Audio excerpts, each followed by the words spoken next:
நம்ம Indian government கொண்டு வந்த ஒரு முக்கியமான ஆக்ட் ரைட் டு இன்ஃபர்மேஷன் ஆக்டா. என்ன ரீசன்?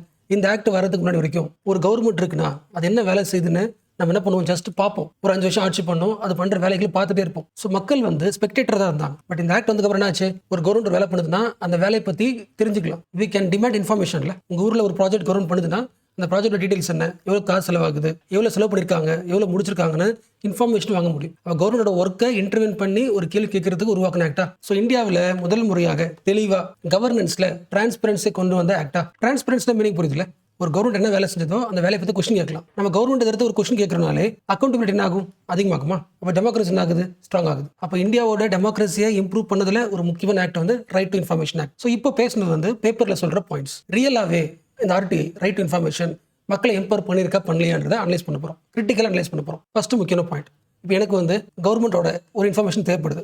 நான் என்ன பண்ணுறேன், ஃபைல் பண்ணுறேன். எனக்கு அதுக்கு ஆன்சர் உடனே கிடைக்குதா கேட்டால் கிடைக்கல, டிலே ஆகுது. அப்புறம் என்ன பண்ணலாம், டிலே ஆகுது என்ன பண்ணலாம், அப்பீல் பண்ணலாமா? பட் அப்பீல் பண்ணியும் 2023 ஸ்டேட்டஸ் படி அட்லீஸ்ட் 4 lakh கேசஸ் பேக்லாக்ல இருக்கு. அப்போ அந்த எல்லா பேக்லாக் கேசஸும் யார் சரி பண்ணணும், இன்ஃபர்மேஷன் கமிஷனர் தான் சரி பண்ணணும். இன்ஃபர்மேஷன் கமிஷனர்னா யாரு? ஸோ இவர் யாருன்னு தெரிஞ்சுக்கணும்னா முதல்ல ஆர்டிஐ ஆக்டோட ஸ்ட்ரக்சர் இருக்குங்களே, அட்மினிஸ்ட்ரேஷன் ப்ராசஸ் இருக்குல்ல, அது தெரிஞ்சுக்கணும். சி ஃபார் எக்ஸாம்பிள், இது நீங்க உங்களுக்கு உங்க ஏரியாவில் இருக்கிற ஒரு முனிசிபல் ஆஃபீஸ்ல இருந்து ஒரு டவுட், ஒரு இன்ஃபர்மேஷன் கேட்கணும். நான் எக்ஸாம்பிளுக்கு முனிசிபல் சொல்றேன். அது டிரான்ஸ்போர்ட் ஆஃபீஸா இருக்கலாம், எந்த ஆஃபீஸ் வேணும், எந்த கவர்மெண்ட் ஆஃபீஸ் வேணும். பட் 2 இருக்கு. நம்ம ஊர்ல 2 ஆஃபீஸ் இருக்கும். ஒன்று ஸ்டேட் கவர்மெண்ட் ஆஃபீஸ் இருக்கு, இன்னொன்று சென்ட்ரல் கவர்மெண்ட் ஆஃபீஸ் இருக்கு. ஃபார் எக்ஸாம்பிள் இப்போ ஸ்டேட் வச்சுக்கலாம். இப்போ ஸ்டேட் லெவலில் இருக்கிற ஒரு டிபார்ட்மெண்ட் ஒரு ஆஃபீஸ் போய் என்ன பண்றீங்க, ஒரு டவுட் கேட்குறீங்க. ஃபார் எக்ஸாம்பிள், எங்க வீட்டு பக்கத்தில் ரோடு போட்டிருக்காங்க, அந்த ரோடு சரியா போடல, எவ்வளோ காசு அலோகேட் பண்ணீங்க, இன்னும் எவ்வளோ காசு பெண்டிங் இருக்கு, கப்பர் வச்சுக்கலாம். எவ்வளோ காசு அலோகேட் பண்ணீங்க, இன்னும் எவ்வளோ காசு பெண்டிங்ல இருக்கு. ஸோ ஆஃபீஸ் போறீங்க, ஆர்டிஐ ஃபைல் பண்றீங்க, ரைட் டு இன்ஃபர்மேஷனை ஃபைல் பண்றீங்க. 30 டேஸ்லேயே அந்த ஆஃபீஸ் இருக்குல்ல, அந்த டிபார்ட்மெண்ட் ஆஃபீஸ், உங்க லோக்கல் ஆஃபீஸ் 30 டேஸ்ல இன்ஃபர்மேஷனை கொடுத்துடணும். So what is the point, எல்லா ஆஃபீஸ்லையுமே எல்லா டிபார்ட்மெண்ட்லையுமே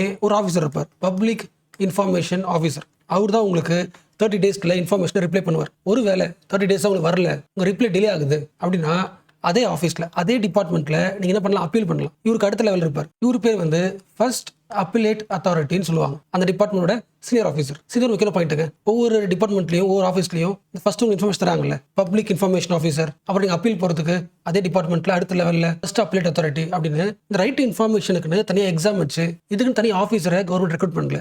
அதாவது இதுக்குன்னு தனி பிரியோகிராஸ் கிடையாது. ஆல்ரெடி ஒர்க் பண்ற எம்ப்ளாயிஸ் இருப்பாங்களே, கவர்மெண்ட் எம்ப்ளாயி, அந்த கவர்மெண்ட் ஆஃபீஸர்ல யாராவது சூஸ் பண்ணி போடுவாங்க. ஓகேல, தனி பியூரோக்ரஸி உருவாக்கல. இது ஃபர்ஸ்ட் பாயிண்ட். அப்போ காமன் பர்சன் ஃபர்ஸ்ட் கான்டாக்ட் யார்கிட்ட, public information officer. 30 days information கிடைக்கல, டிலே ஆகுது. அடுத்து அப்பீல் போறீங்க, அப்பீல் போயும் இன்னும் எக்ஸ்ட்ரா 30 டேஸ் எந்த இன்ஃபர்மேஷன் கிடைக்கல, செகண்ட் அப்பீலும் போகலாம். இப்போ யார்ட்ட போவீங்க, உங்க ஸ்டேட்டுக்குன்னு ஒரு இன்ஃபர்மேஷன் கமிஷனர் ஒருத்தர் இருப்பார். அவர்கிட்ட நீங்க செகண்ட் அப்பீலுக்கு போவீங்க. இந்த அப்பீல் போட்ட கேஸ் தான் பேக்லாகா இத்தனை லட்சம் கேசஸ் இருக்கு. அட்லீஸ்ட் ஒவ்வொரு ஸ்டேட்ல ஆவரேஜா ஒரு 50,000 கேஸ் அப்பீல்ல பேக்லாக வருஷம் தள்ளிக்கிட்டே இருக்காங்க. ஸ்ட்ரக்சர் புரிஞ்சு போச்சுல. அப்போ ஹெட் யாரு, இன்ஃபர்மேஷன் கமிஷனர். சி இது ஸ்டேட் லெவல் இல்லையா, ஒரு வேலை நீங்க கேட்குற டவுட் வச்சுக்கலாம். நீங்க கேட்குற டவுட் நீங்க போற ஆஃபீஸ் இருக்குல்ல, டிபார்ட்மெண்ட், அது சென்ட்ரல் டிபார்ட்மெண்ட் இருந்துச்சுன்னா அங்க ஒரு ஆஃபீஸர் இருப்பாரு, சேம் பப்ளிக் இன்ஃபர்மேஷன் ஆஃபீஸர் இருப்பாரு, அப்பீல் ஒருத்தர் இருப்பாங்க.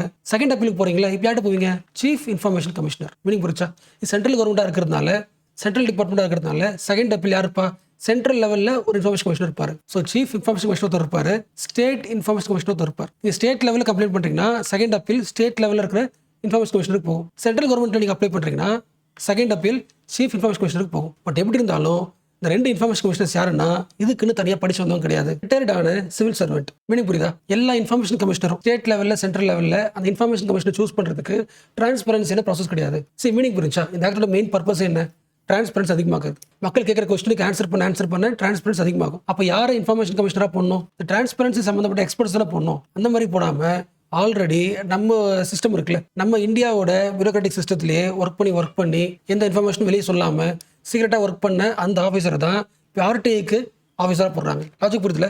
சேம் கவர்மெண்ட் ஆஃபீஸரே, சேம் சிவில் சர்வெண்ட்டே மறுபடியும் போட்டிங்கன்னா அவர் ஓப்பன்னஸாக இருப்பாருன்றது அன்ரியலிஸ்டிக். அதுக்கு வாய்ப்பே இல்லை. அப்போ ஆல்ரெடி சிஸ்டத்தில் ஒர்க் பண்ணவங்களே திருப்பி இன்ஃபர்மேஷன் கமிஷனராக போடுறதுனால அவங்க ஒர்க்கை சரியாக பண்ண மாட்டேங்கிறாங்க. ஒர்க்கை சரியாக பண்ண மாட்டேங்கிறாங்கன்னா என்ன அர்த்தம், ஒரு இன்ஃபர்மேஷன் கமிஷனர் பண்ண வேண்டிய முக்கியமான ஒர்க் அவருக்கு என்ன வருது, ஃபைல், செகண்ட் அப்பீல் தான் ஃபைல் வருது. கரெக்டாக அவர் என்ன பண்ணலன்னா எந்தெந்த ஆஃபீஸர்ஸ் இன்ஃபர்மேஷன் தராமல் டிலே பண்ணாங்களோ அந்த ஆஃபீஸர் என்ன பண்ண முடியும், பனிஷ் பண்ண முடியும். பட் பனிஷ்மெண்ட் பண்ணுறது கிடையாது. ஸோ பனிஷ்மெண்ட்டும் தரது கிடையாது. அவங்ககிட்ட அப்பீலுக்கு வரதுல கேசஸ், அந்த கேசஸ் எல்லாமே பேக்லாக்ல டிலே பண்ணி அப்படியே இருக்கு. அந்த பாயிண்ட் ஃபர்ஸ்ட் பார்த்தோம். 4 லட்சம் கேசஸ் அப்பீல்ல பெண்டிங்ல இருக்கு. அப்போ மினிமம் ஒவ்வொரு ஸ்டேட்ல அட்லீஸ்ட் வருஷத்துக்கு ஒரு 50,000 அப்பீல் கேஸ் பேக்லாக்ல போயிட்டே இருக்கு. அதுக்கு என்ன ரீசன், 2 ரீசன். ஒன்று ரிட்டையர்ட் பியூரோக்ராட்டே போடுறது ஒன்று. ரெண்டாவது, அவங்களையும் சரியாக அப்பாயிண்ட் பண்ணுறது இல்லை. Most of the information commissioner post வந்து ஆஃபீஸ் வேகன்சியாக இருக்குது. இந்த வேகன்சினாலையும் பேக்லாக் போயிட்டே இருக்கு. இந்த டைரக்டாக ஒரு ஆஃபீஸர் இருக்கார்ல, அவர் இன்ஃபர்மேஷன் தரதுக்கு டிலே பண்ணுவார். ஏன்னா அப்பீலுக்கு ஆஃபீஸரே கிடையாது, ஒரு பனிஷ் பண்ணுறதுக்கு யாருமே இல்லை. ஸோ ஆர்டி ஆக்ட் வந்து கொஞ்சம் வீக் ஆனதுக்கான ஃபர்ஸ்ட் ரீசன் இன்ஃபர்மேஷன் கமிஷனர்ஸோட டிலேடு ப்ராசஸ், அப்பாயின்மெண்ட், அப்புறம் பனிஷ்மெண்ட் தராமல் இருக்கிறது. அடுத்து செகண்ட் நெகட்டிவ், ஆர்டி ஆக்டில் இருக்கிற முக்கியமான செக்ஷன். ஆர்டி ஆக்டோட செக்ஷன் 8 இது என்ன பண்ணுது, முடிஞ்ச அளவுக்கு ஆர்டி ஆக்டை வீக்கன் பண்ணுது. எப்படி, நிறைய எக்ஸம்ஷன்ஸ் கொடுக்குது. ஒரு காமன் பர்சன் இன்ஃபர்மேஷன் கேட்குறாங்களா, இன்ஃபர்மேஷன் தரதுக்கு முன்னாடி செக்ஷன் 8 பாருங்க. செக்ஷன் 8ல எக்ஸம்ஷன்ஸ் இருக்கு. இந்த ரீசன்ஸ்க்காக கண்டிப்பாக நீ என்ன பண்ண தேவையில்ல, இன்ஃபர்மேஷன் தரணும்னு அவசியம் கிடையாது. என்னோட ரீசன்ஸ்,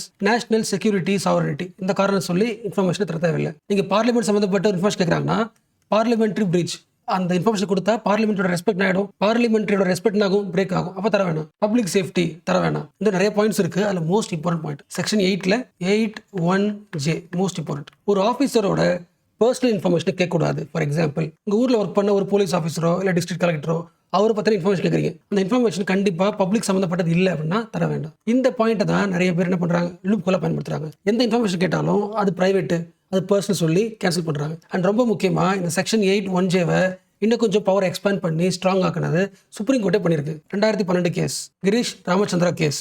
இந்த கேஸ்ல சுப்ரீம் கோர்ட் சொல்லுது, வாட் இஸ் பர்சனல் இன்ஃபர்மேஷன், எல்லா விஷயங்களும் பர்சனல் இன்ஃபர்மேஷன். அந்த ஆஃபீஸரோட ஃபினான்ஷியல் டீடைல்ஸ், டிசிப்ளினரி ஆக்ஷன்ஸ் எல்லாமே பர்சனல் வந்துடும் அப்படின்னு இந்த பர்சனல் கிளாஸை என்ன கொஞ்சம் எக்ஸ்பேண்ட் பண்ணிட்டாங்க. ஸோ ஓரளவுக்கு பாயிண்ட் புரியுதா?